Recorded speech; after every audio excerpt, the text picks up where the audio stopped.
mereka tidak bisa mengalahkan lawannya. Yang masih bisa berdiri hanyalah Hakai. Hakai mulai memprovokasi Taiju. Dan saat itu terdengar suara motor CB250T. Dan itu adalah motor Maiki. Ternyata Maiki benar-benar datang. Maiki mendengar suara motor Mitsuya di pikirannya. Lalu dituntun Baji dan kakaknya yang telah tiada menuju tempat Mitsuya berada. Maiki hanya ingin berkendara bersama teman-temannya, tapi Taiju menghalanginya. Jika Mitsuya sampai mati, Baji dan kakaknya akan sedih. Maiki terlihat sebagai sosok yang jahat di sini. Dia benar-benar berubah seperti yang akan terjadi di masa depan. Tiba-tiba Taiju memukul kepala Maiki, dan Maiki pun tersungkur. Lonceng gereja berbunyi bertepatan dengan tersungkurnya Maiki. Tapi setelah lonceng selesai berbunyi, Maiki bangkit dan mengatakan waktu berdoa telah selesai. Lalu terjadi kilas balik saat Black Dragon generasi ke-10 dibentuk. Di sana ada Inui yang baru keluar dari tahanan sekolah dan dijemput oleh Koko. Inui bertekad untuk membangkitkan kembali Black Dragon yang sebelumnya telah dikalahkan Toman. Koko tidak terlalu tertarik membangkitkan Black Dragon.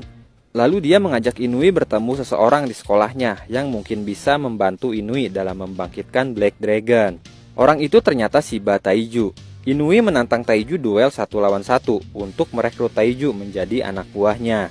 Tapi Inui kalah duel 1 lawan 1 untuk pertama kali dalam hidupnya. Dan dia pun menyerahkan posisi ketua kepada Taiju karena perbedaan kekuatan yang sangat jauh di antara mereka.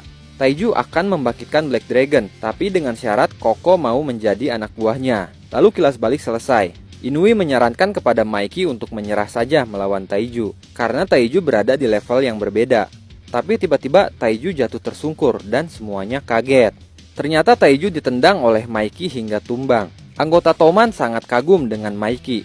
Maiki mengatakan dengan adanya motor peninggalan kakaknya dan jimat peninggalan Baji, ditambah ada Mitsuya dan kawan-kawan, hal itulah yang membuatnya menjadi kuat. Takemichi sangat senang mendengar hal itu dari Maiki, karena dengan dia berkata seperti itu, menandakan Maiki tidak akan berubah menjadi jahat, dan Maiki tetaplah akan menjadi Maiki. Lalu Maiki pun mengajak anggotanya untuk konvoi berkendara. Tapi tiba-tiba ternyata Taiju bangkit. Dia memerintahkan Koko memanggil prajuritnya yang berjaga di luar untuk masuk ke dalam gereja, lalu menyuruh prajurit terbaiknya untuk menghadapi Toman. Maiki mengatakan Taiju memang kuat dalam bertarung, tapi dia tidak memiliki hati. Karena alasan itulah Black Dragon tidak akan bisa membuat era baru. Dan yang akan membuat era baru adalah Toman. Lalu Koko membuka pintu gereja.